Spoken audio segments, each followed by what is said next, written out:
Hey, I'm out here, day 97. It's 46 degrees. My little boy Aiden is here with us today. Yeah, he lost his front tooth the other day, and now his other one is there, but it's all crooked. So he lost his old baby tooth, and he's very happy about it. Yeah, that was his fourth baby tooth that he's lost. I'm out here today in the Trey 5.9s. This is the budget shoe, and here it is from the side. There it is, and from the other side. I am not doing so well at the moment with my feet. My feet are an absolute wreck right now. Everything is a wreck. It's hard to judge these accurately with everything going on with my feet at the moment. It's just been a bad last few days. I was actually looking forward to these shoes today. When I saw that they were next up in the lineup, I was actually genuinely excited because I've worn these shoes plenty of times before, and they have always been extremely comfortable and roomy, and just not too loose or anything, just like a perfect fit. And the traction has always been super nice. The upper has always felt great.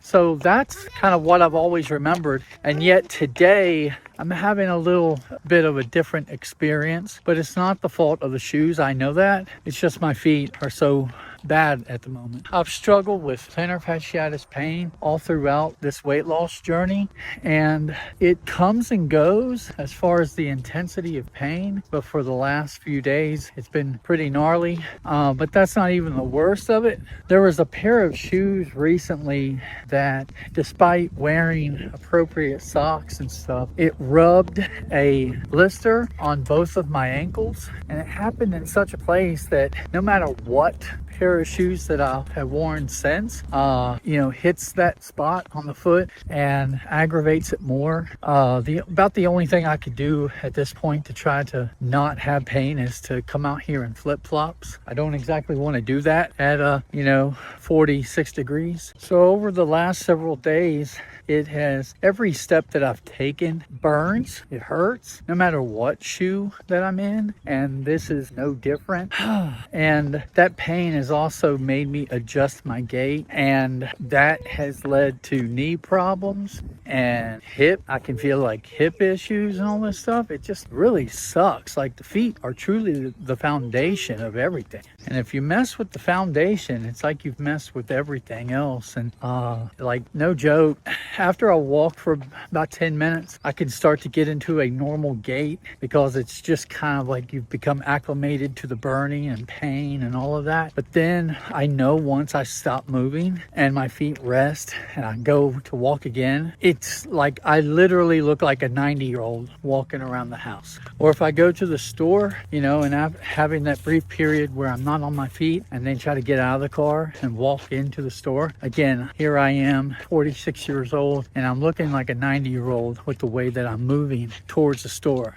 Not good. No, I'm not sure about any of the specs on this shoe, what the foam is or anything like that. All I can say is the upper does feel really nice, and I'm saying that in light of all the burning that I'm feeling on my ankle at the moment.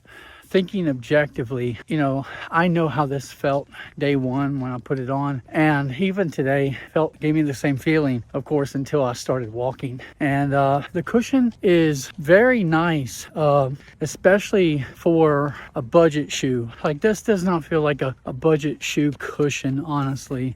You're getting a lot more cushion than you would in most budget shoes.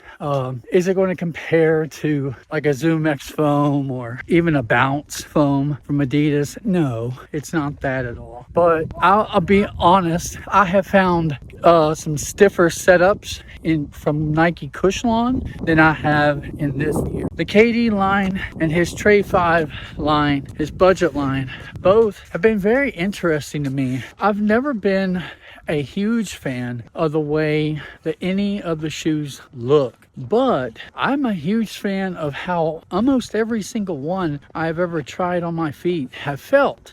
They all feel great, and that's from his budget line and his signature line. I don't know what it is, but they pay a little bit more attention to the feel of the upper, and that's it's nice and comforting. And then when they pair that up with in a lot of cases with a really good underfoot cushion, I mean, it's kind of hard to not for that not to be a winner, you know. Some shoe lines can be so inconsistent. Like LeBron's had a specific look there for a while, and then they changed it up, and they've went through.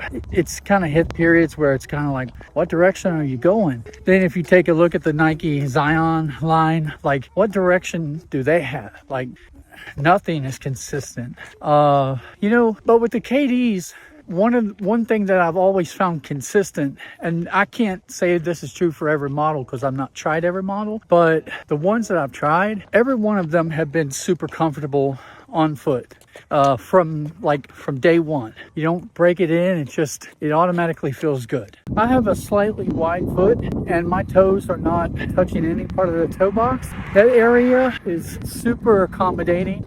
There's a tight area of the shoe at all. It's just a really nice fit. All right guys, so I've been in these shoes for almost an hour and I can say nothing's changed. Again, first impressions usually kind of reign king on all of it.